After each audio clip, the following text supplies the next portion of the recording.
You ever have those mornings where you walk into the shop and the smell of cedar just resets your internal clock? I usually walk in and the smell of, I forgot to empty the shop vac resets my clock, Tiger. But I get the sentiment. You're feeling poetic today because we're looking into the future. 2026 is officially breathing down our necks. It's a strange horizon, Alex. My grandfather used to say a tool was finished the day it was forged. Now, I'm looking at these new 2026 specs from Milwaukee and Makita, and these things have more brain power than the computer that put men on the moon. And hopefully less chance of a total system failure halfway through a rip cut. Well, that's the trick, isn't it?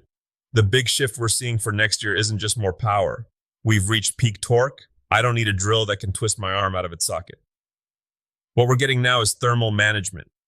Basically, these tools are finally learning how to sweat so they don't have a heart attack when you're driving 6-inch timber screws all afternoon.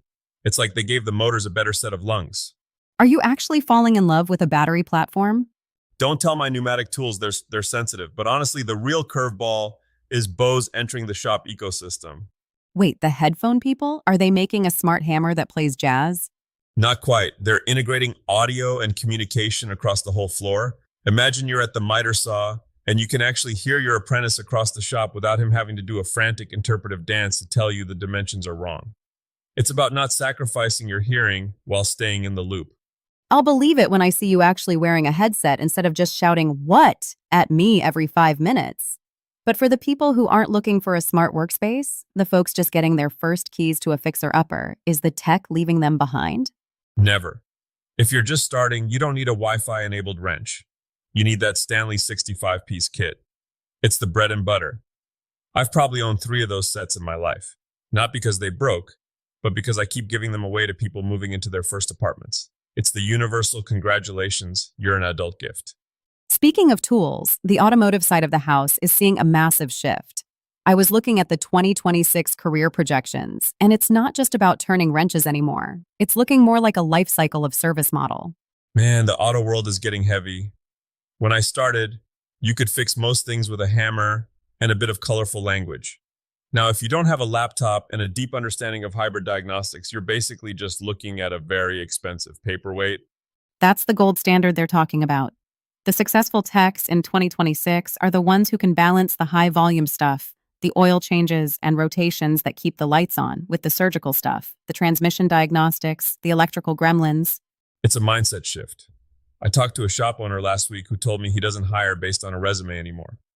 He looks for heart. He wants the kid who sees a car as a living thing, not a chore. It's funny you say that. It's almost like the more high-tech the cars get, the more we need that old-school passion to actually care enough to find the problem. Precisely. If you're a green hire out there, don't worry about knowing every sensor on a 2026 EV. Show up with an appetite. I can teach a person how to bleed brakes, but I can't teach them to give a hoot about the work. Let's pivot to the maker moguls. Not everyone wants to work in a shop for someone else. 2026 seems to be the year of the niche maker. The gold rush is on, Alex. But the gold isn't in the products, it's in the storytelling.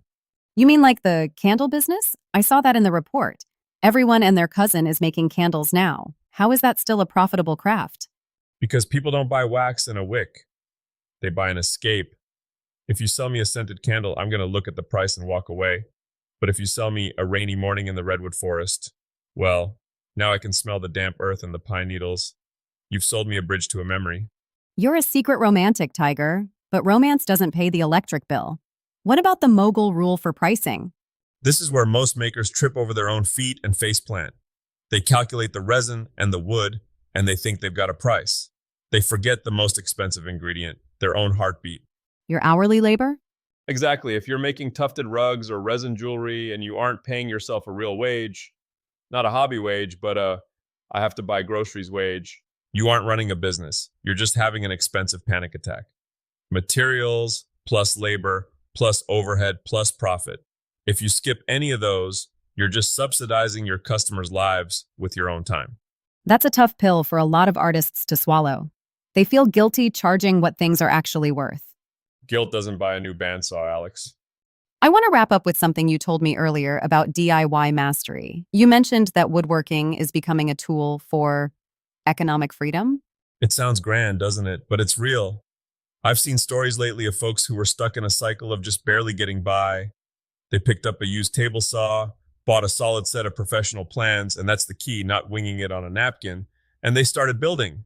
You're a big advocate for plans lately. You used to be the measure twice, cut once, then go back to the lumberyard because I messed up guy.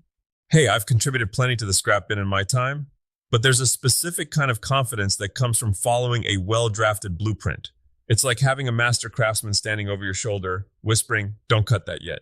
It flattens the learning curve. You go from, "I hope this holds a coffee cup," to, "I just built a family heirloom," in half the time. And the community live streams? You're actually going live now? Sunday nights, it's the most honest part of my week. People see the mistakes in real time. They see the glue up that goes sideways or the bolt that shears off. Watching someone else solve a problem is worth 10 hours of watching a polished, perfect tutorial where nothing ever goes wrong. Because in the real world, everything goes wrong at least once. Twice if you're lucky, because then you actually remember the lesson.